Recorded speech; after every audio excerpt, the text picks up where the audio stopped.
Hi everybody, I hope you all are doing well. So from this lesson onwards, we're going to do mitochondria, which is another important cell organelle and perhaps the most favorite of mine and a lot of more students like you. So this is one of my most preferred organelles because it's just so diverse in all its functions. It undergoes the most important function of the cell, which is respiration, cellular respiration. All the cycles are associated with mitochondria. So I think the way in which it works is very fascinating, and yeah, that's why I like it. So let's start with this. We have some quick facts here. Mitochondria are well defined cytoplasmic organelles of the cell which take part in a variety of cellular metabolic functions. Survival of the cells require energy to perform different functions. The mitochondria are important in the fact that these organelles supply all the necessary biological energy to the cell. So, of course, to perform a number of functions, a cell or any living entity needs energy. So, inside a cell, this energy is kind of prepared or supplied by the mitochondria, and they obtain this energy by oxidizing the substrates of the Krebs cycle. If you have any queries regarding the Krebs cycle, I have done a handwritten, a very clear tutorial in the beginning in my course biochemistry, so you can totally go on and refer to it. It is very clearly explained there. Energy of the cell is got from the enzymatic oxidation of chemical compounds in the mitochondria. Hence, the mitochondria are referred to as the powerhouse of the cell. So, this is a very important statement, very common statement. The powerhouse of the cell is mitochondria because it supplies the power, it produces the power. Almost all the eukaryotic cells have mitochondria, though they are lost in the later stages of development of the cells, like in the RBCs or in the elements of flowing sieve tube. In 1980, mitochondria was first described by Richard Altman, and he called them as bioplasts. Benda, in the year 1897, coined the term mitochondrion. In the 1920s, the biochemist Warburg found that oxidative reactions take place in most tissues and in the small parts of the cell, which were later found out to be mitochondria. So let's see the positions of the mitochondria. This is in the animal cell, and you can clearly see these bean-shaped bags present in a good number, and these are the mitochondria, very well labeled right here. So let's study something about the structure of the mitochondria. The mitochondria are bound by a double membrane, the outer membrane and the inner membrane. The outer membrane is smooth and it covers the organelle, of course, and the inner membrane has got many folds which are known as cristae. Okay, now this is a point of notice. This is not biology, it is pronunciation skills, but if you want to take things more professionally, that you certainly need to know the pronunciation to certain things. So whenever E is present at the end, we pronounce it as E. So here we have a cristae. So cristae is the plural for crista, which are folds present inside the inner membrane of the mitochondrion. The cristae increase the available surface and it enhances the productivity of the cellular respiration. So of course it helps in increasing the surface area and efficiency of cellular respiration. The double membrane of the mitochondria divides the organelle into two distinct parts, the intermembranal space and the mitochondrial matrix.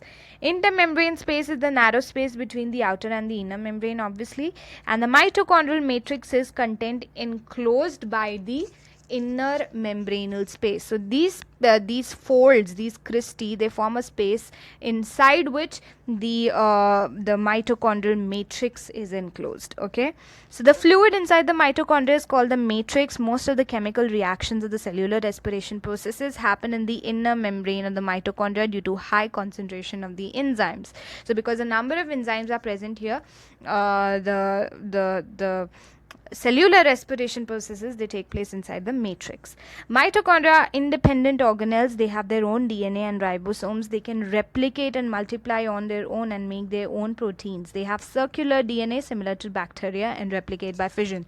So that is the reason why we can also say that mitochondria is kind of inherited as, it is believed that mitochondria previously was an individual entity. Okay, but as soon as evolution took place, it was ingested by another cell, and that therefore it became a part of it. So because they have their own circular DNA and they can replicate by fission, that is why they are supposed to be arrived, or they are supposed to be an evolved form of bacteria.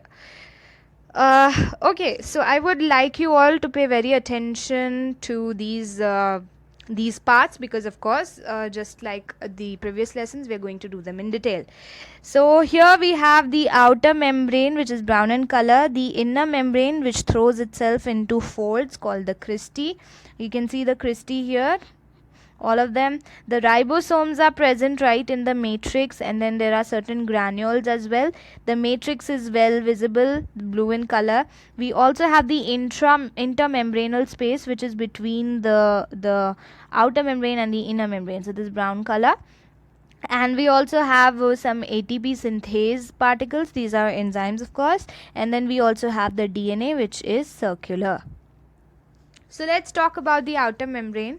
It is smooth and it is composed of equal amounts of phospholipids and proteins. We have already done the structure of the phospholipids in plasma membrane, so you may check that out. It has a large number of special proteins which are known as porins. Okay, the porins are integral membrane proteins, and they allow the movement of molecules that are of 5,000 daltons or less in weight to pass through it. So kind of porins, they help in transport.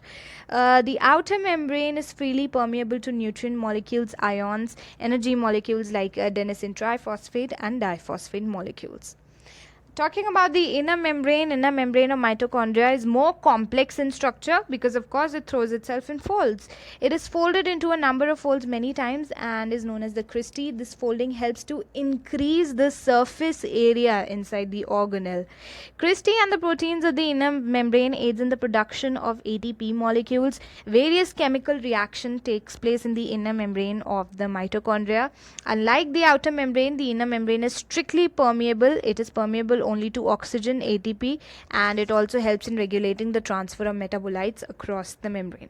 So of course, because a number of important processes such as the cellular respiration processes, all the processes related to respiration, they take place inside the matrix. So that is the reason why the inner membrane, it is strictly permeable and it only allows the entry of some particles. The intermembrane space, it is the space between the outer and the inner membrane of the mitochondria. It has the same composition as that of the cell cytoplasm. There is a difference in the protein content in the intermembranal space. Then we have the matrix. The matrix of the mitochondria is a complete mixture of proteins and enzymes. These enzymes are important for the synthesis of ATP molecules. Mitochondrial ribosomes, tRNA, that is the transfer RNA, and the mitochondrial DNA. So the enzymes, all of them, they are present inside the matrix, and it also contains a number of proteins as well. Okay, so there is one more thing which is very peculiar to the mitochondria. It is the mitochondrial DNA. Let's talk about it.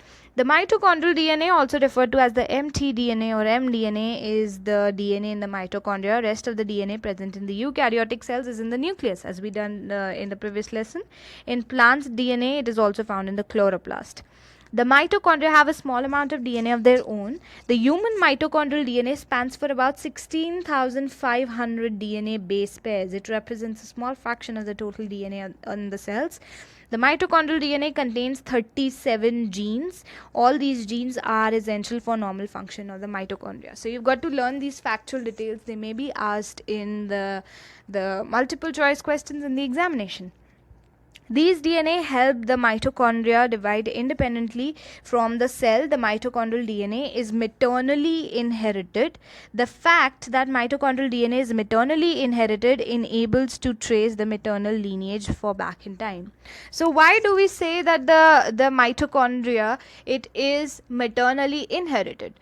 Because you may notice that maximum of the cytoplasm is of the ovum, and in a sperm, the mitochondria, they are present in the mid piece. So during fertilization, the mid piece and the tail, they remain outside, and only the acrosome it enters. So in the acrosome there is very less amount of mitochondria, which kind of degenerates during the enzymatic reactions that take place during the fusion process. So that is the reason why we say that the mitochondria is maternally inherited. The mitochondrial DNA is maternally inherited. The mitochondrial DNA in most multicellular organisms is circular, covalently closed, double-stranded DNA. Mitochondrial DNA is susceptible to free oxygen radicals. Mutations in the mitochondrial DNA lead to a number of illnesses like exercise intolerance. So that was about the mitochondrial DNA. Now let's talk about the functions of the mitochondria. We have done the structure of the mitochondria. Let's talk about the functions. Functions of the mitochondria depends on the cell type in which they are present. The most important function of mitochondria is to produce energy. Of course, the simpler molecules of nutrition are sent to mitochondria to be processed and to produce charged molecules. These charged molecules combine with oxygen and produce ATP. This process is known as oxidative phosphorylation. So if you want, I can include the process of oxidative phosphorylation in some of my lessons. If you want me to do it, then you can comment down below. Other than this, the Krebs cycle and the glycolysis is also in course. So if you want, then you can check them out at my previous course. I have already done them. It is in biochemistry. Moving on, the mitochondria helps the cell to maintain proper concentration of calcium ions within the compartment of the cell. Mitochondria also helps in building some parts of blood and hormones like testosterone and estrogen. So obviously it's helping in hormone production as well. Liver cells mitochondria have enzymes that detoxify ammonia, because ammonia is usually a waste, right? So these produce some certain enzymes which help in detoxification. So the mitochondria also play important roles in the process of apoptosis or programmed cell death. Okay. Apoptosis is basically a process in which the cell, it kind of has to digest itself. That is the reason why it's termed as programmed cell death. Abnormal death of cells due to dysfunction of mitochondria can affect the function of an organ. So that is the reason why mitochondria holds an importance in a cell. And that was all about mitochondria. I hope I made myself clear. If you still have any queries, you can comment down in the Q&A section or the comment section. Please follow me, rate and review this course, and recommend this to all your friends who may get good help. Thank you for watching.